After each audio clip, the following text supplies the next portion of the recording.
Thank you for plugging into this Family Life News podcast, streaming issues-driven, family-focused news.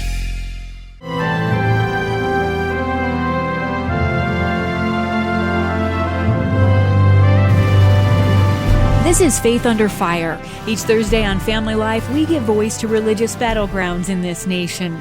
I'm your host, Tracy Lynn. With us today, Mark Lippelmann, Senior Counsel with Alliance Defending Freedom. A federal judge recently issued a ruling in favor of a faith-based adoption agency in Syracuse. Mark, would you tell us about the good news for New Hope Family Services? Absolutely. Well, this is a tremendous win for New Hope Family Services and for religious adoption providers across the state and the nation. New Hope is a religious adoption provider in Syracuse. It's been working for over 50 years and has helped to provide a loving home for over 1,000 children, and all the while hasn't taken a dime of government money.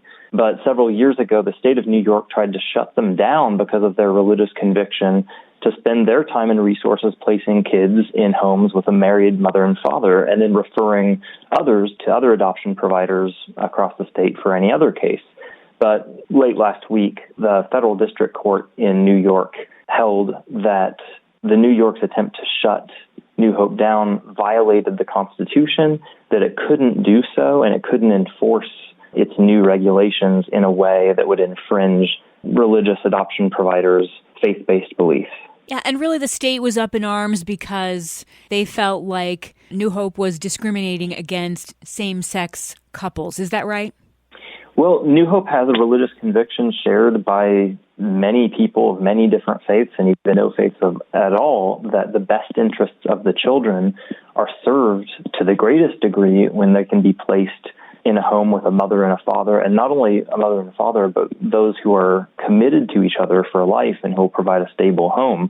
So that's the religious conviction, and the Constitution protects that, just as the court and even the Court of Appeals has held here. And so New Hope is grateful that they're able to operate consistently with their beliefs, and our country is big enough to have folks with those religious convictions and those without to all participate in helping children find loving homes. Absolutely. Is it true that this ruling permanently prevents the state of New York, especially the Office of Children and Family Services, from shutting down a faith-based adoption provider for its religious beliefs? That's correct. So Alliance Defending Freedom was privileged to help New Hope obtain a preliminary injunction or a temporary injunction that kept the state from shutting New Hope down. But this ruling just last week is a permanent injunction holding that the state permanently cannot use that regulation to infringe New Hope's religious beliefs. And that will apply to all religious providers across New York. Wow, I think we all have big smiles on our faces. Kathy German is the executive director of New Hope Family Services. Kathy, how are you feeling?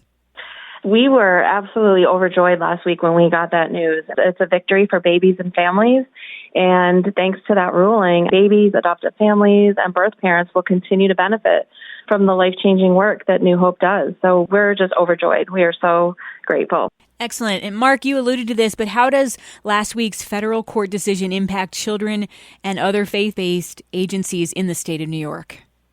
Yeah, well, the lawsuit involved just New Hope Family Services, but it applies to any religious adoption provider in New York who the state might have wanted to use that regulation against. And it's also helpful even outside of New York. This case earlier on in the litigation went up to the Second Circuit Court of Appeals, which covers multiple states in the Northeast. And it said that the regulation likely violated New Hope's constitutional rights. So I think there's a recognition at that court and even the United States Supreme Court recently in a decision called Fulton, holding that the government just cannot infringe on religious adoption providers' faith-based beliefs. Excellent. Is there anything else either of you would like to add?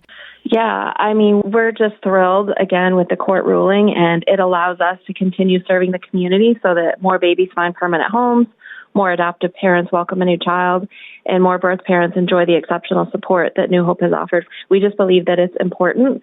Even though it's been 4 long years, it has been so worth it to be able to continue this life-saving work that we've been offering for decades. And thank you both for setting the example of working through it instead of just caving, because we know of some agencies in the state that did cave under the state pressure. Yes. Yeah, I would just say the Constitution does protect religious exercise, but to get that protection, you do have to exercise your religion. And so it makes a big difference when folks like New Hope stand up for what they believe in. And I would just leave by saying, had New Hope not been doing its work over the last 50 years, there would be 1,000 fewer children who had a loving home. And there's no need to sideline religious adoption providers who are so good at this work just because they have different views. We're big enough to have people with all sorts of different views help to solve these issues and to provide loving homes. And so it's a situation where I'm glad that the courts are coming around and affirming religious providers' opportunity to join in this important work.